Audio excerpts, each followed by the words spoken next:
Hello and welcome to another gentle descent into the past. Tonight, we'll open the doors to a world once lost, now rediscovered through quiet storytelling. Perhaps you're lying still beneath the covers, or letting the last hours of the day melt away. Either way, I'm honored to have you here. Let me know in the comments where you're tuning in from. Are we continents apart, or just a few time zones away? Both listening as the stars come out. If you enjoy resting two soft-spoken tales and thoughtful history, be sure to subscribe. There's so much more to uncover together. The medieval mind approached law differently than we do today. Where we seek consistency and precedent, they often relied on tradition, divine judgment, and what we might charitably call creative problem-solving. Laws were not merely rules to be followed, but reflections of deeply held beliefs about morality, social order, and the very nature of truth itself. Consider the peculiar case of animal trials, a legal tradition that flourished across medieval Europe for several centuries. Yes, you heard correctly. Animals could be put on trial, complete with legal representation, formal proceedings, and even appeals. In 1386, a pig in Falaise, France was tried and executed for killing an infant. The pig was dressed in human clothing for the execution, as if to emphasize its moral culpability. This was not an isolated incident, but part of a broader legal framework that held animals accountable for their actions, in ways that seem almost fantastical to us now. These animal trials were not mere curiosities, but reflected deep-seated beliefs about justice and moral order. Medieval people believed that all of creation was bound by divine law, and when that law was broken, even by a beast, justice demanded satisfaction. Pigs that killed children, bulls that gored farmers, and even insects that destroyed crops could find themselves defendants in formal legal proceedings. The legal representation provided to these animal defendants was often surprisingly thorough. In 1750, a female donkey was tried for bestiality, alongside her human accomplice in France. The donkey's defense attorney argued successfully that she had been an unwilling participant, and she was acquitted while the man was executed.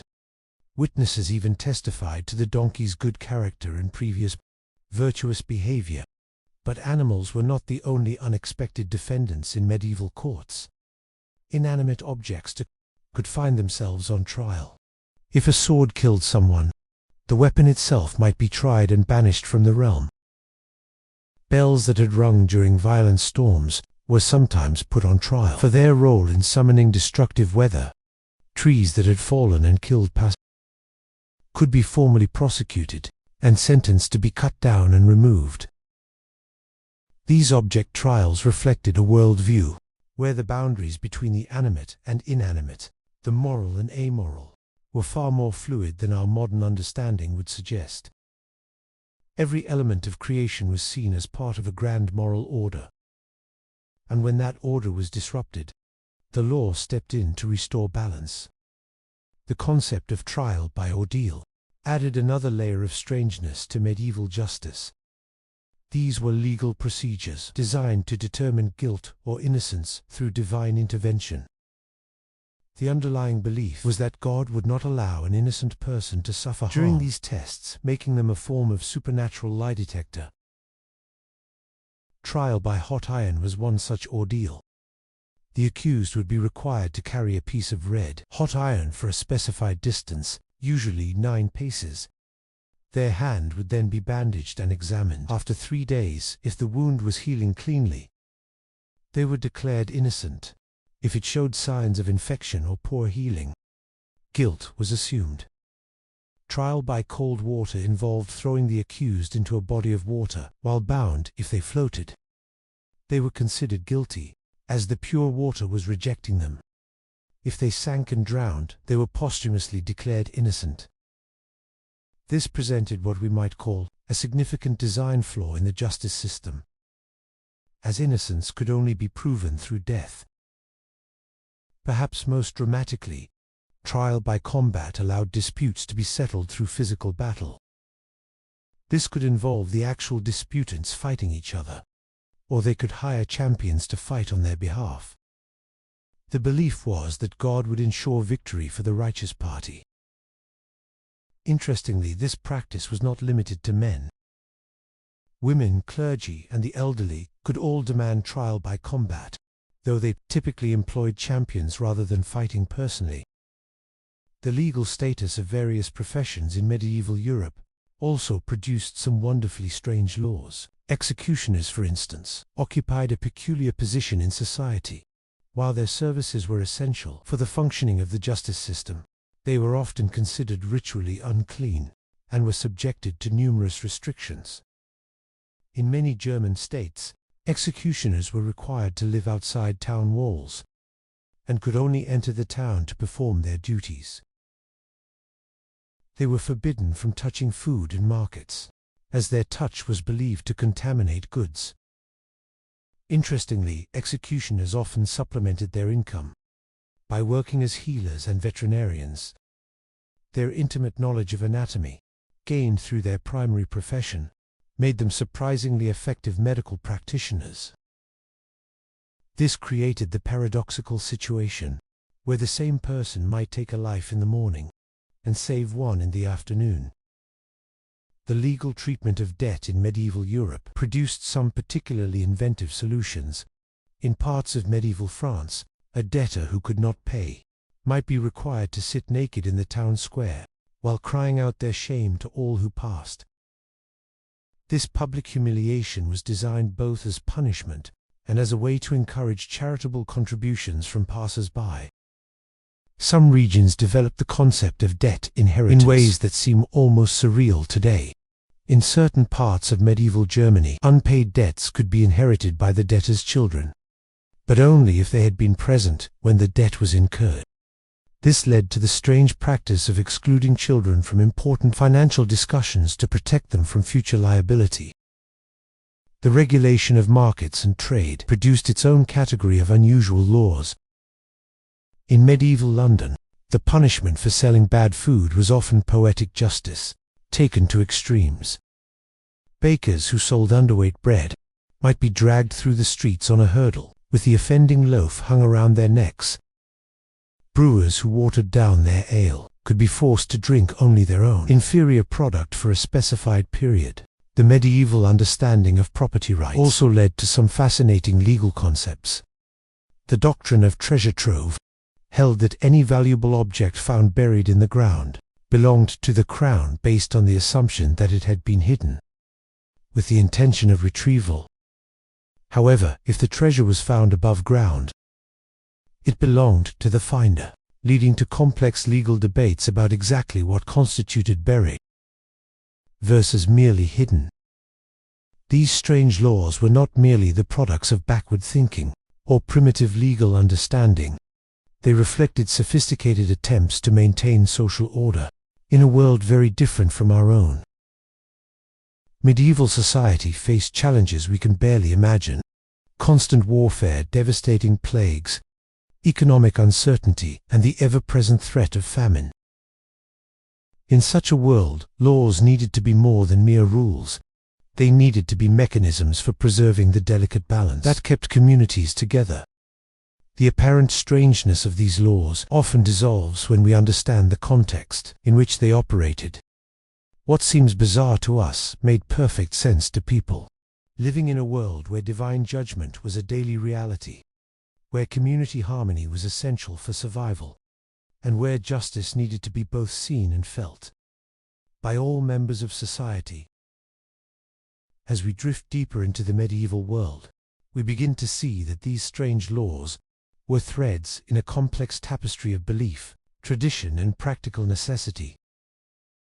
They tell us not just about legal systems, but about entire ways of understanding the world, human nature, and our place in the grand scheme of creation. In our next exploration, we will delve deeper into the curious world of medieval marriage laws, where love, politics, and legal ingenuity combined to create some of the most fascinating and bewildering regulations in European history. But for now, Let the strange and wonderful world of medieval justice settle gently in your mind as you drift toward peaceful sleep. The medieval world was one of stark contrasts when it came to food. While kings and nobles feasted on elaborate banquets with exotic spices and multiple courses, the vast majority of people lived on the edge of starvation, their meals consisting of little more than coarse bread and thin gruel. This disparity wasn't merely about wealth. It was a reflection of an entire social system built on inequality. For the common peasant, meat was an extraordinary luxury. A family might keep a pig or a few chickens, but these animals were far too valuable to slaughter regularly. Instead, they provided eggs, milk, and the occasional offspring that could be sold for much-needed coin. When meat did appear on the peasant table, it was usually during religious festivals, or when an animal was too old or sick to serve any other purpose. Even then, every scrap was used, from organ meats to blood puddings, as nothing could be wasted, in a world where the next meal was never guaranteed. The preservation of food presented another monumental challenge. Without refrigeration, medieval people had to rely on salting, smoking, drying, and fermentation to keep their food from spoiling.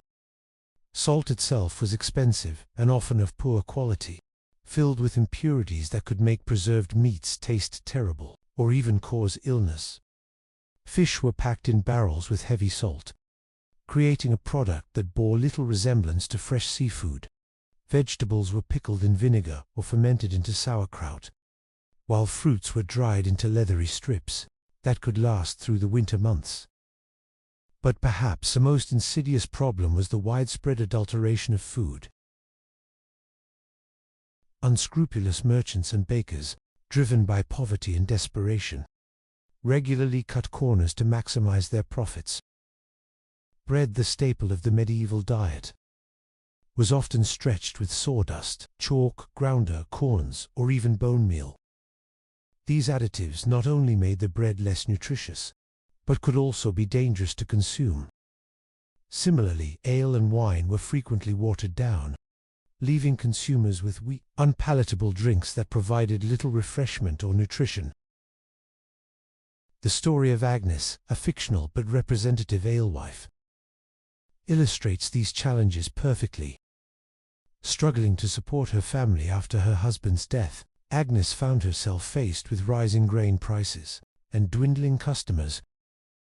Desperate to make her ale last longer and increase her profits, she began watering down her brew. At first, the deception went unnoticed, but word soon spread about the weak, tasteless ale. Her once loyal customers began seeking other establishments, and Agnes's reputation was ruined. Eventually, she was forced to close her business, leaving her family in even more desperate circumstances.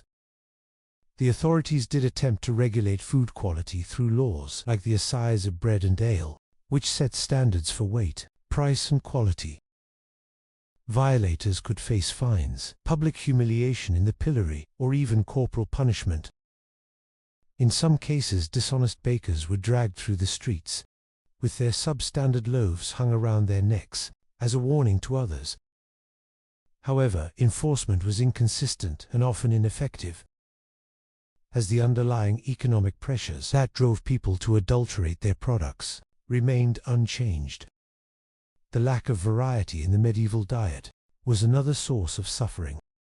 While we today can enjoy fruits and vegetables from around the world year-round, medieval people were entirely dependent on what could be grown locally and what was in season for most of the year.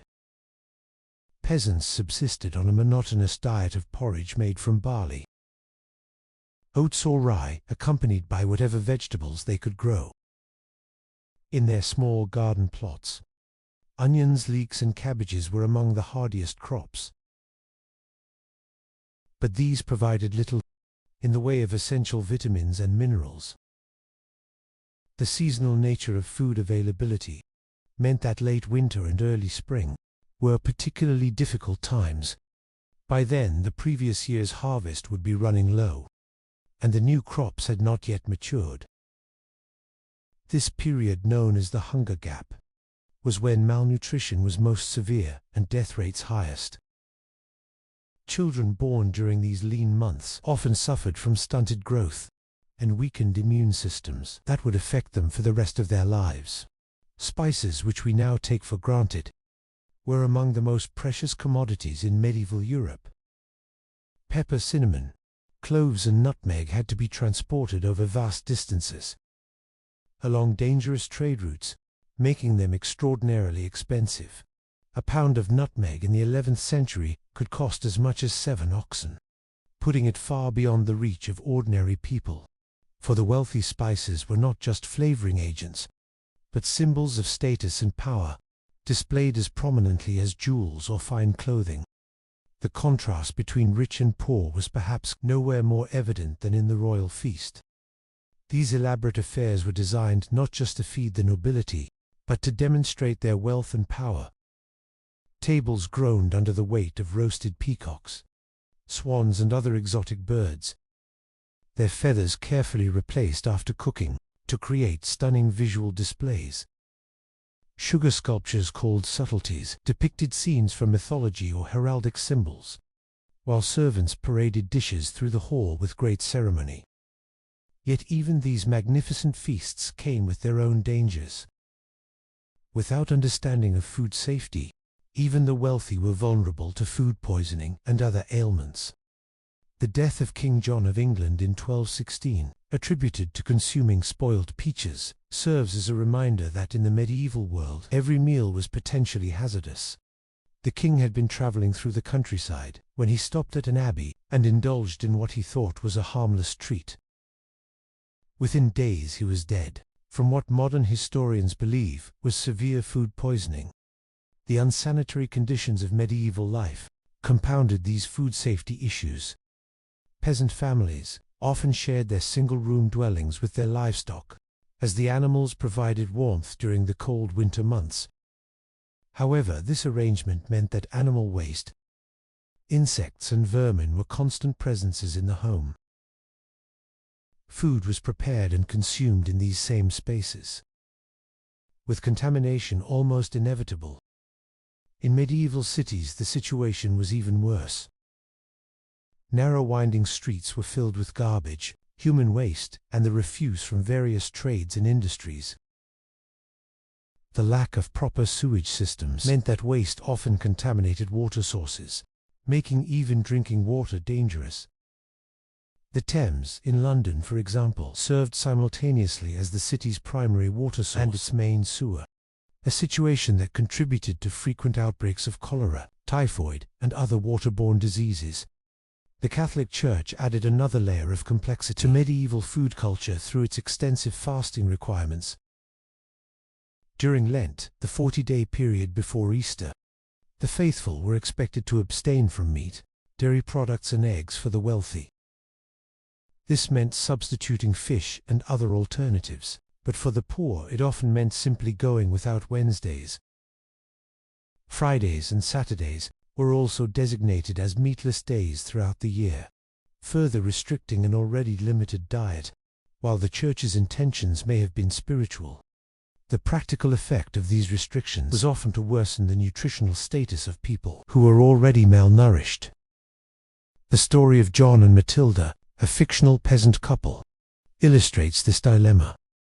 With 3 children to feed and only a small plot of land, they struggled to provide adequate nutrition even in the best of times.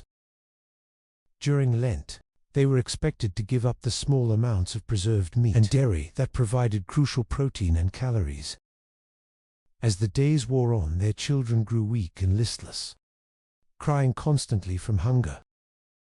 John, a devout man, wrestled with his faith as he watched his family suffer, while Matilda secretly dreamed of the hearty stew she would make when the fast finally ended.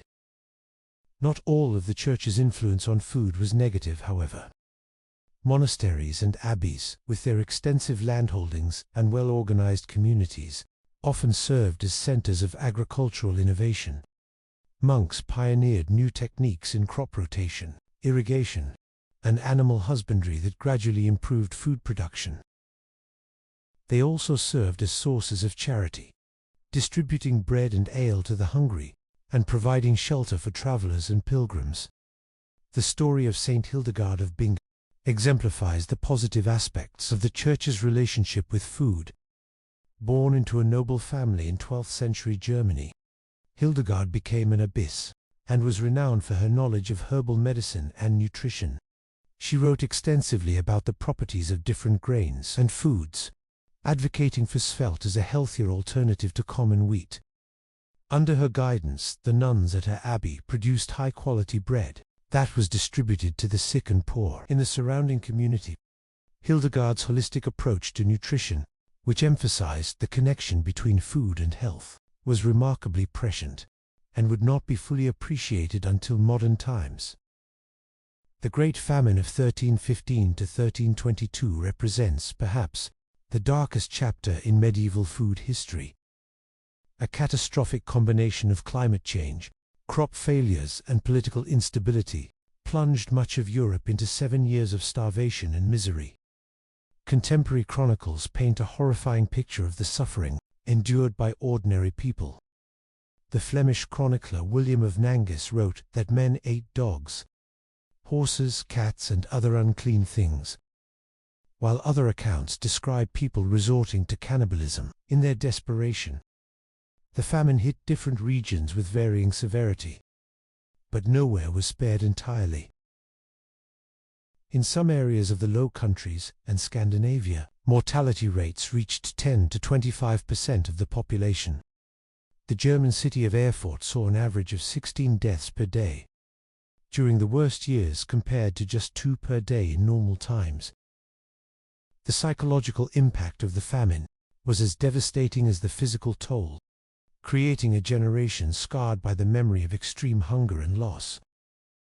Even in normal times, the threat of food scarcity was never far away. A single failed harvest could spell disaster for entire communities, and peasant families lived in constant fear of the next crisis. This precarious existence shaped every aspect of medieval life, from marriage and family planning to religious beliefs and social structures. People developed elaborate strategies for coping with scarcity.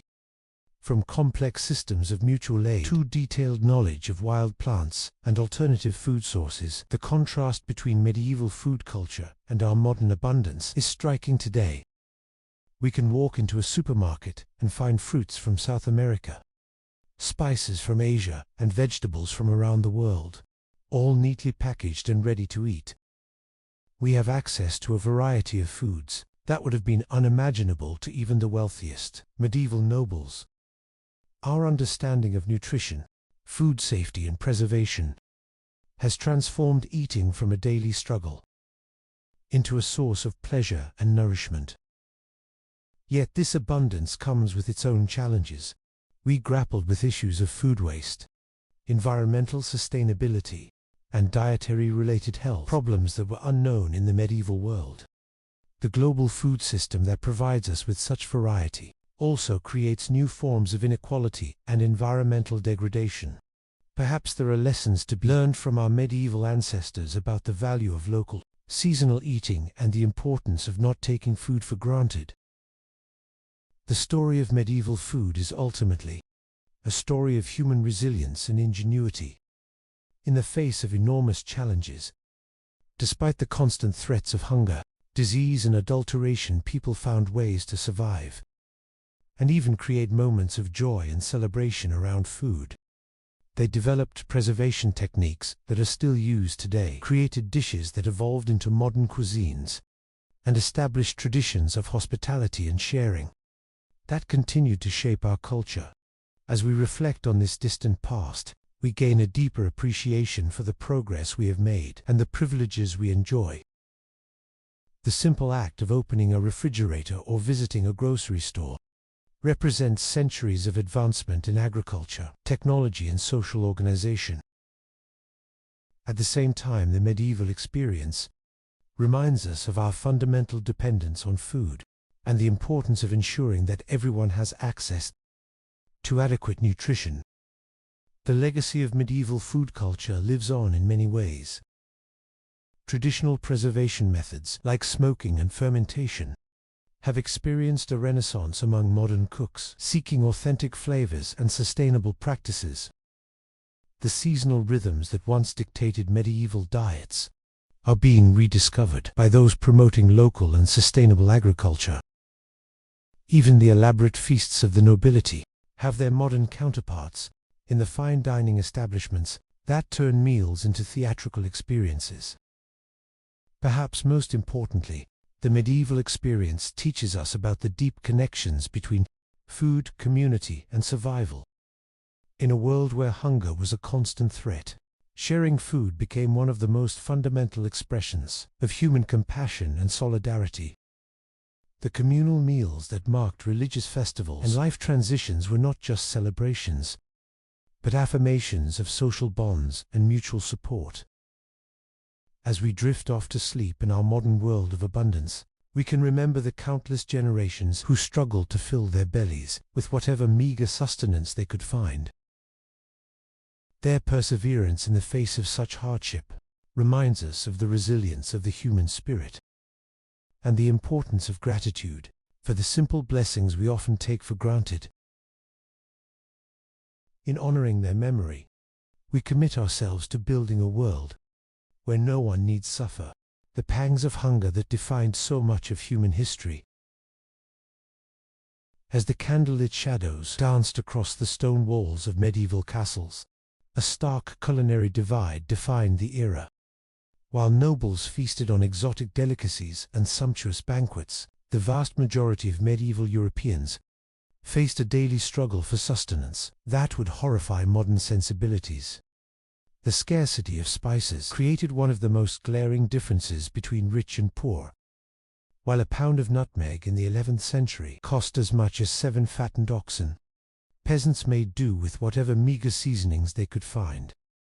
Garlic, mustard, and vinegar became their primary weapons against the relentless blandness of their daily fare. The absence of reliable preservation methods meant fresh produce remained seasonal luxuries, leaving most to subsist on monotonous grains and whatever hardy vegetables could survive the harsh climate. Meat consumption revealed perhaps the starkest inequality. A prosperous peasant family might slaughter their pig only once a year, usually at Christmas, while nobles gorged themselves on elaborate dishes, featuring exotic game when meat did grace the peasant table.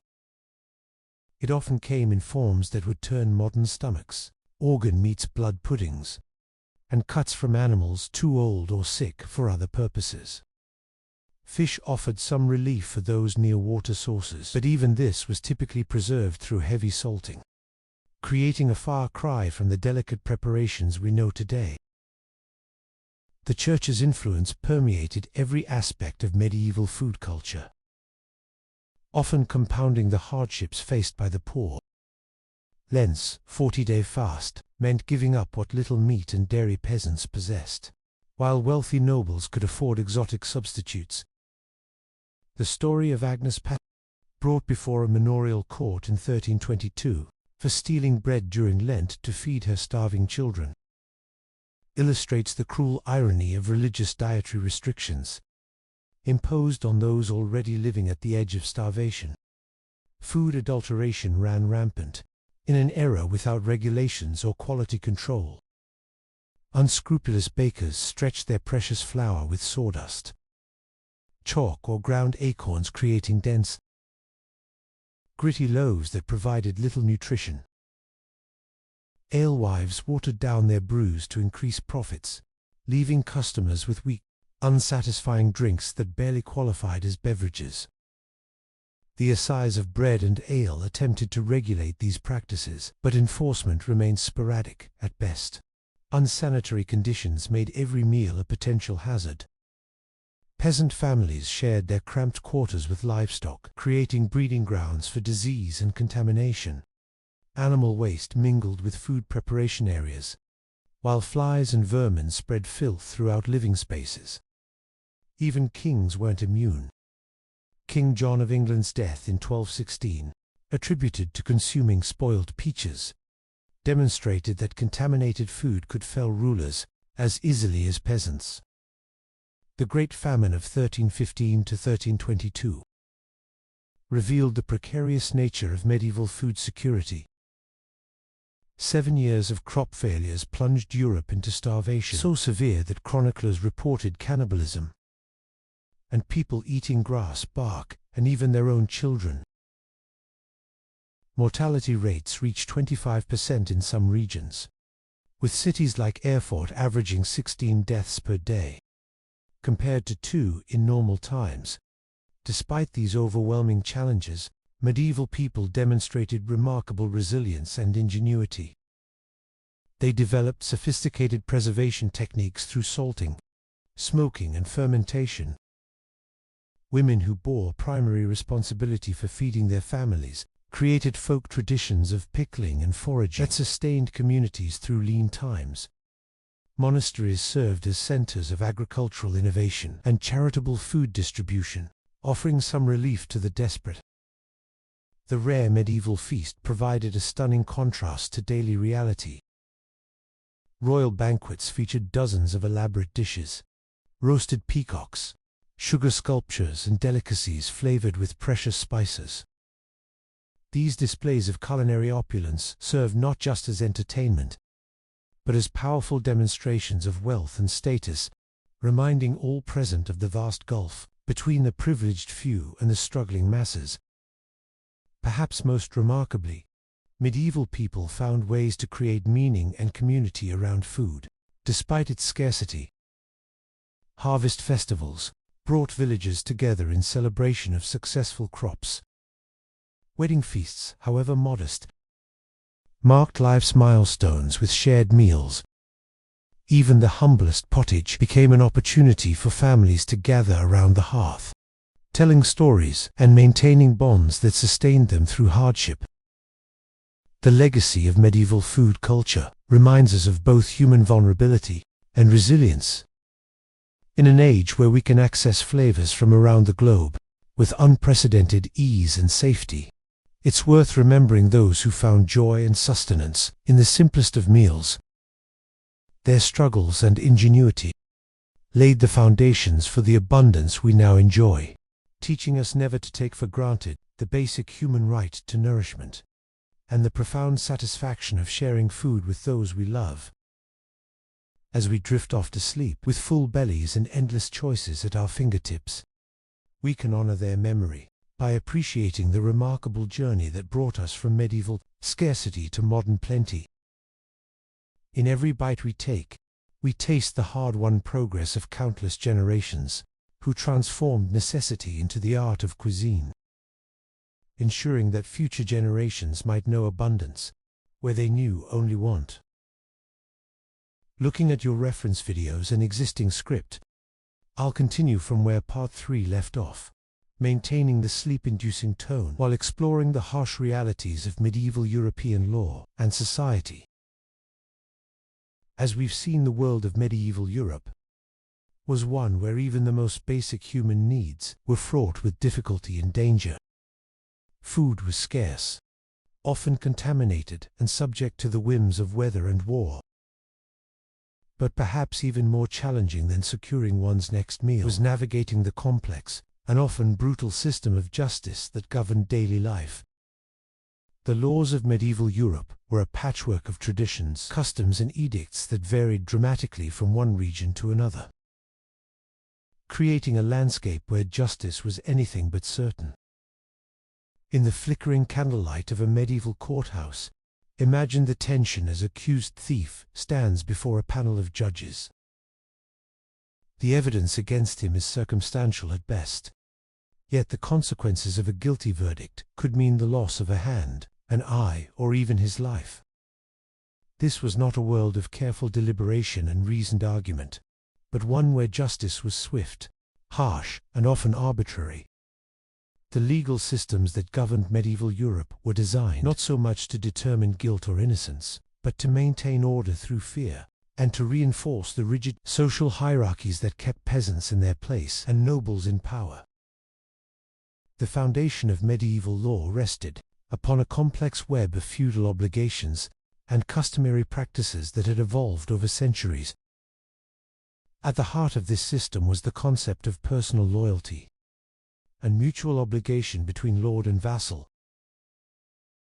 A peasant owed service to his lord, not merely as a tenant but as a bound serf, whose very existence was tied to the land he worked. In return, the lord was expected to provide protection and justice, though these protections were often more theoretical than real. The lord's court was typically held in the great hall of his manor, where he would sit in judgment over disputes between his tenants, crimes committed within his domain, and violations of the countless regulations that governed peasant life. These manorial courts dealt with a bewildering array of offences, from the trivial to the serious. A peasant might find himself hauled before his lord for allowing his pigs to wander into a neighbor's garden, for failing to attend the required number of days of labor service, or for the serious crime of attempting to leave the manor without permission. The punishments were often brutal and disproportionate to the crimes. A serf caught trying to flee might be branded on the forehead with a hot iron, marking him forever as a runaway. A woman accused of adultery might be forced to walk naked through the village while being pelted with stones and filth by her neighbors. The concept of individual rights as we understand them today was virtually non-existent in medieval legal thinking. Justice was not about protecting the innocent or ensuring fair treatment, but about maintaining social order and reinforcing the authority of those in power.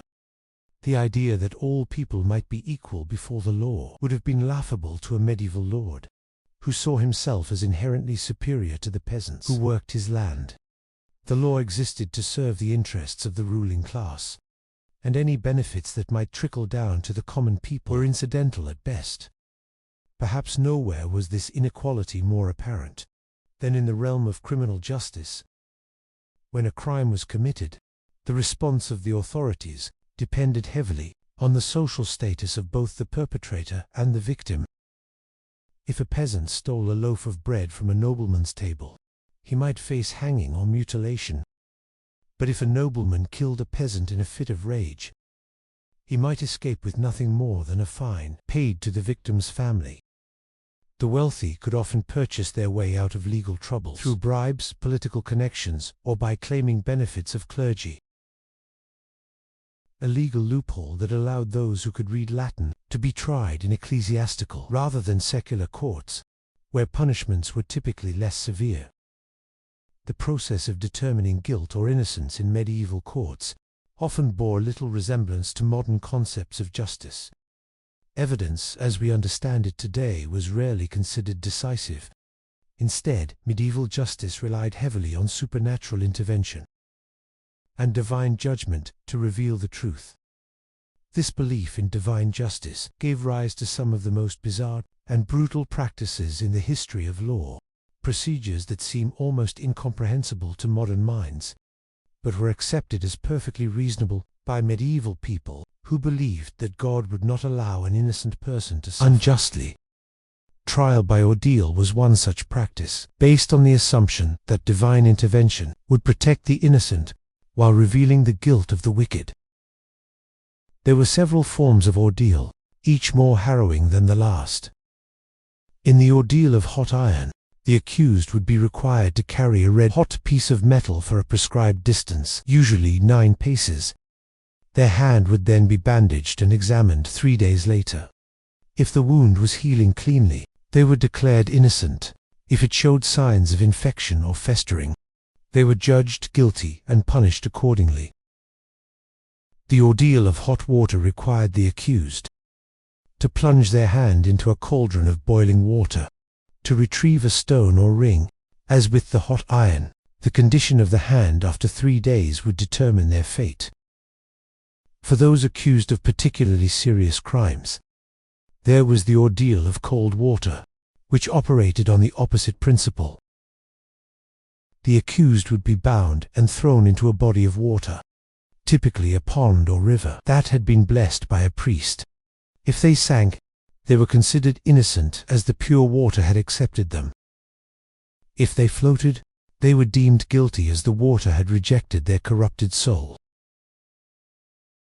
Either way, the accused faced a grim prospect.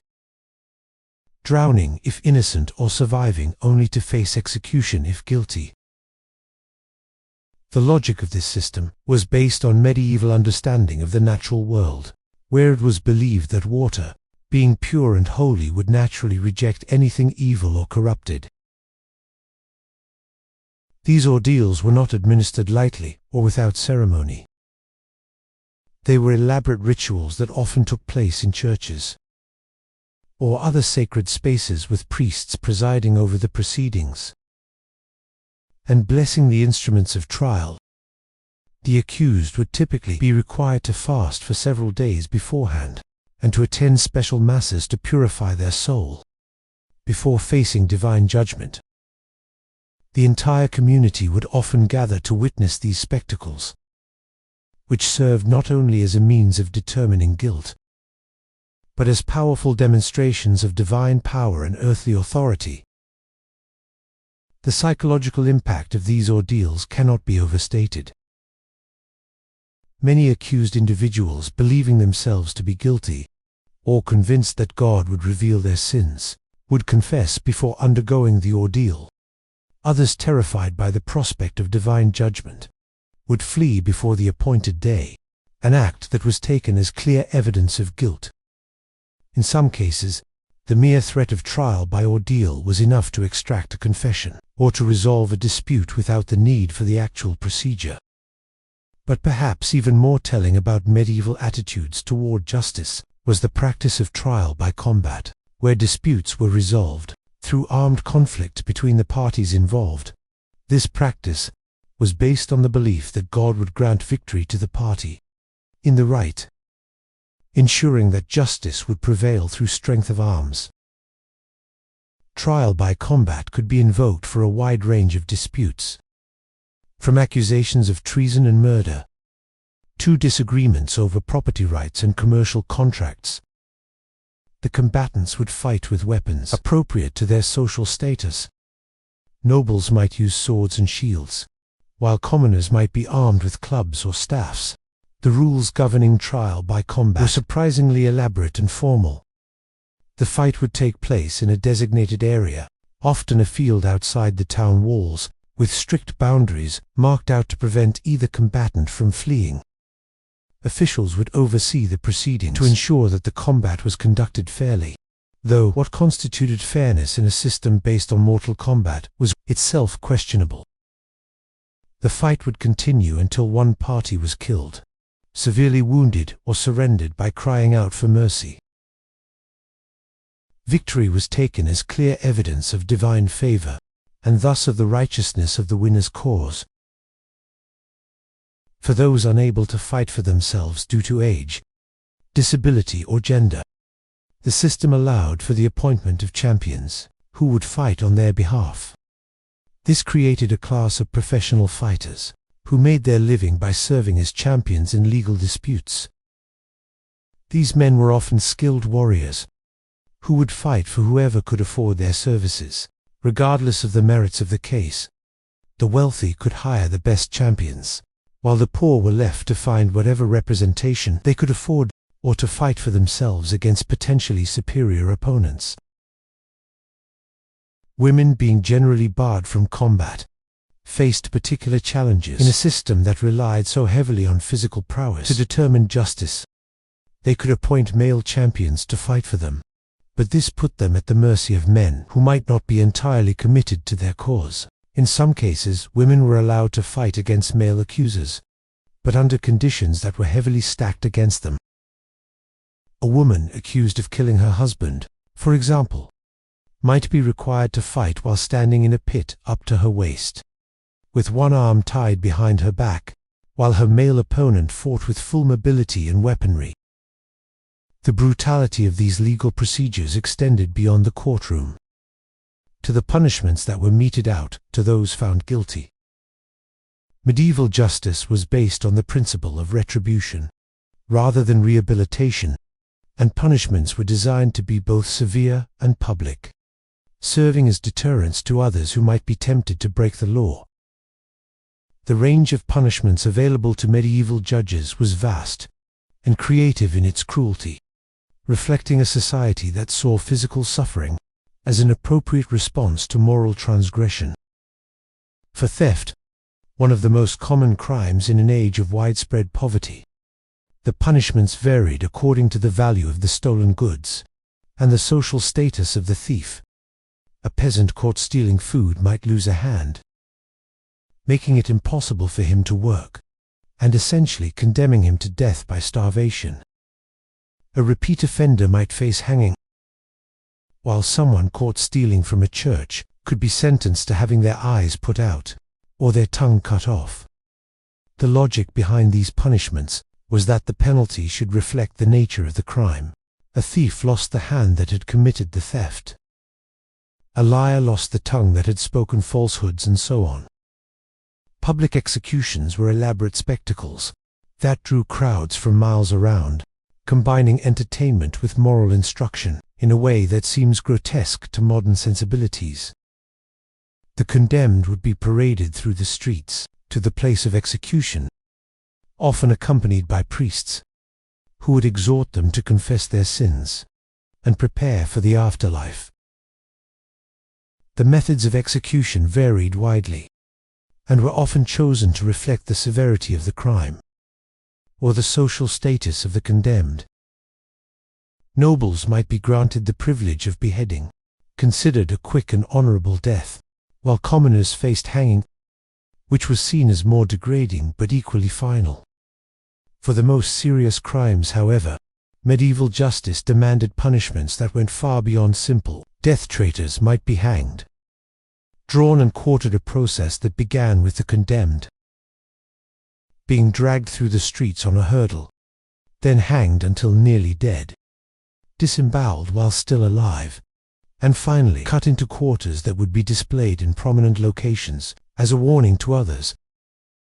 Heretics and witches faced burning at the stake, a punishment that was believed to purify their souls through fire, while serving as a dramatic demonstration of the fate that awaited those who defied religious authority. Women who committed certain crimes faced punishments that reflected medieval attitudes toward gender and morality. A woman who killed her husband might be burned alive, as this crime was seen as a form of treason against the natural order that placed husbands in authority over their wives. Prostitutes might be forced to wear distinctive clothing or have their heads shaved as marks of shame, while women accused of being scolds or shrews might be subjected to the ducking stool, strapped to a chair and repeatedly dunked in a pond or river until they promised to mend their ways. The application of these punishments was far from consistent, however, and the wealthy and well-connected often found ways to escape the full force of medieval justice. Benefit of clergy allowed those who could demonstrate literacy to claim the right to be tried in church courts, where punishments were typically less severe. Sanctuary laws permitted criminals to claim protection in churches, where they could remain safe from secular authorities for a prescribed period. Wealthy defendants could often negotiate compositions, monetary payments that would substitute for physical punishment, or they could simply flee to other jurisdictions, where their crimes were unknown. This system of justice, brutal and arbitrary as it was, served important functions in medieval society. Beyond simply punishing wrongdoers, public punishments reinforced social hierarchies by demonstrating the power of the authorities and the consequences of challenging established order. They provided a form of entertainment in a world where diversions were few and far between. Most importantly, they created a climate of fear that helped to maintain control over a population that vastly outnumbered their rulers and had little to lose by rebellion. The legal systems of medieval Europe also reflected the fragmented nature of political authority during this period. A person traveling from one region to another might find themselves subject to completely different laws and customs, creating a confusing patchwork of jurisdictions and legal traditions. Canon law derived from church teachings and papal decrees governed matters relating to marriage, morality, and religious observance.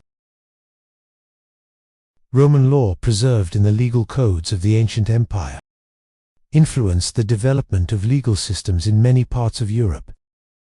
Germanic tribal laws, passed down through oral tradition and gradually codified, governed many aspects of daily life in regions that had been settled by barbarian tribes.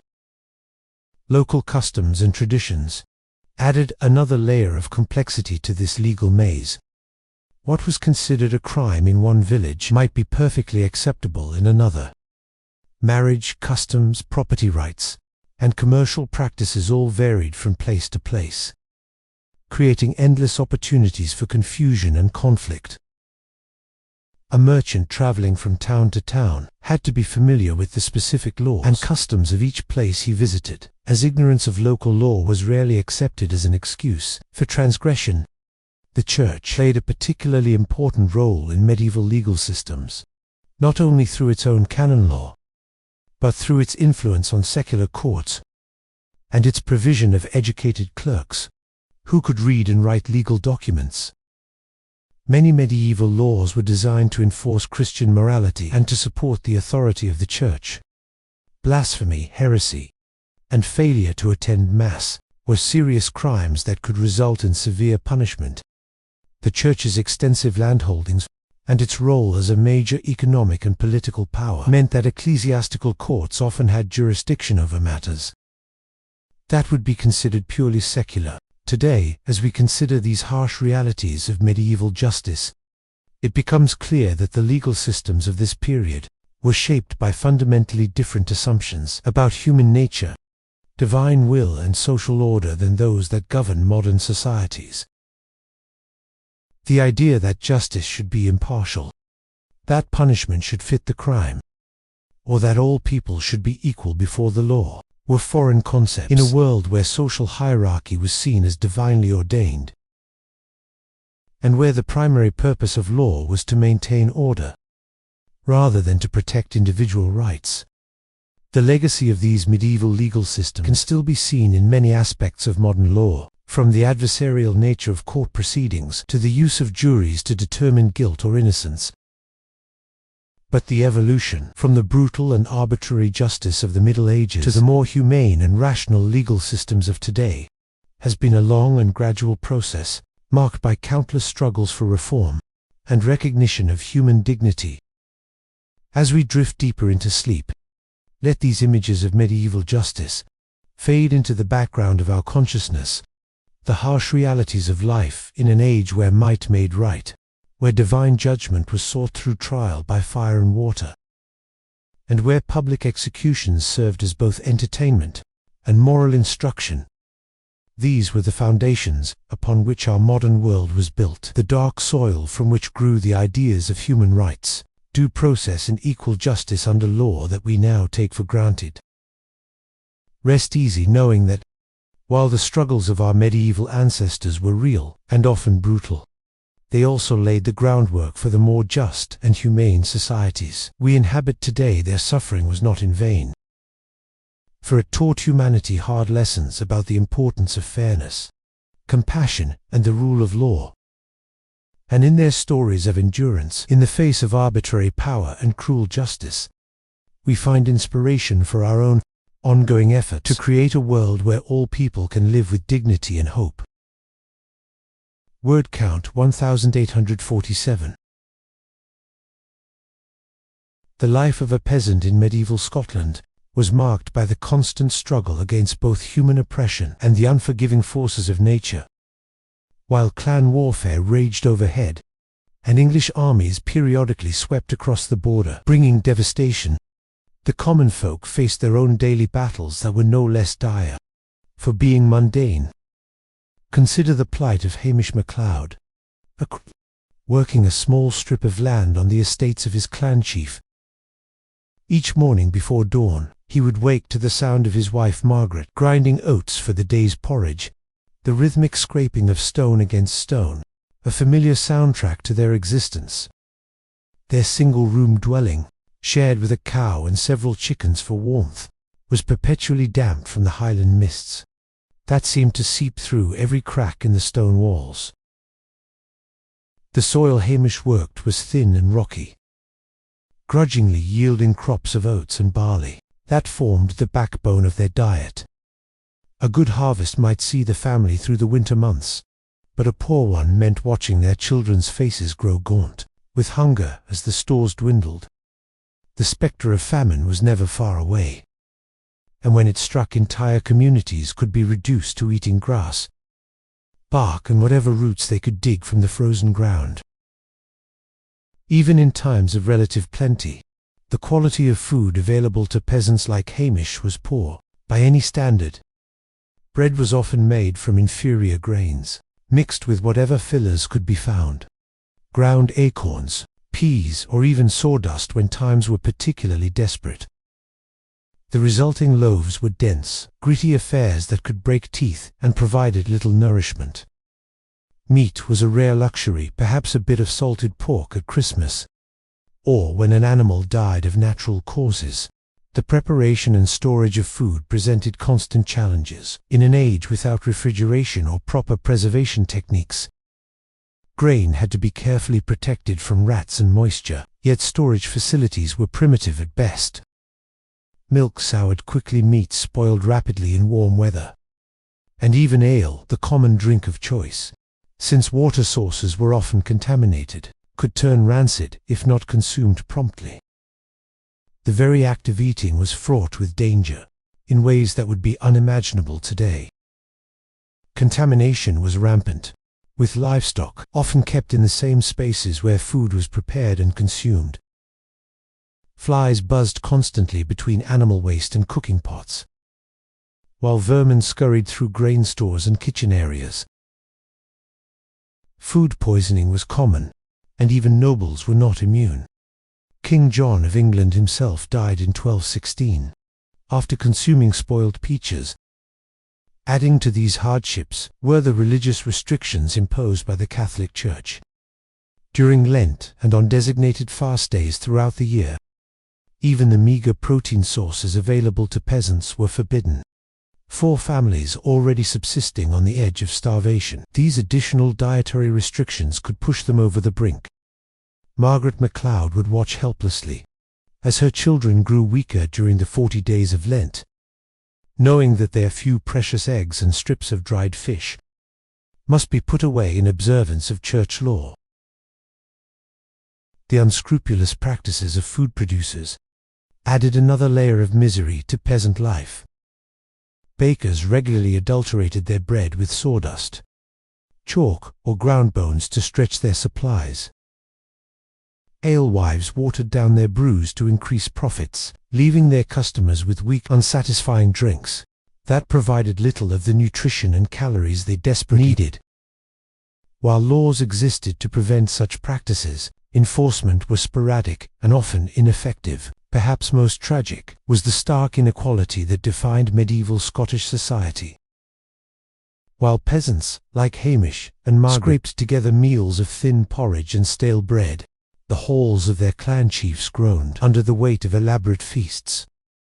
Roasted meats, exotic spices, fine wines, and delicate pastries graced the tables of the nobility, who consumed more in a single meal than a peasant family might see in a month. This disparity was not merely about quantity, but about the very nature of the food itself.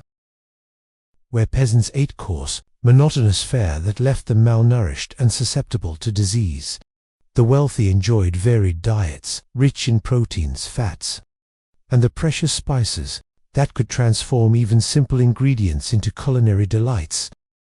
A pinch of cinnamon or cloves, worth more than a peasant's annual income, could elevate a dish from mere sustenance to genuine pleasure. The psychological toll of this constant food insecurity cannot be overstated. The knowledge that one's next meal was never guaranteed, that a failed harvest or a clan raid could mean starvation, created a perpetual state of anxiety that permeated every aspect of life. Parents went to bed hungry so their children could eat, and even then often had to watch helplessly as malnutrition stunted their offspring's growth and left them vulnerable to disease. Yet even in the face of such hardship, the human spirit endured. Peasant women like Margaret MacLeod developed remarkable ingenuity in making the most of limited resources. They learned to identify edible wild plants, to preserve what little meat came their way through salting and smoking, and to stretch meager supplies through careful rationing and creative cooking.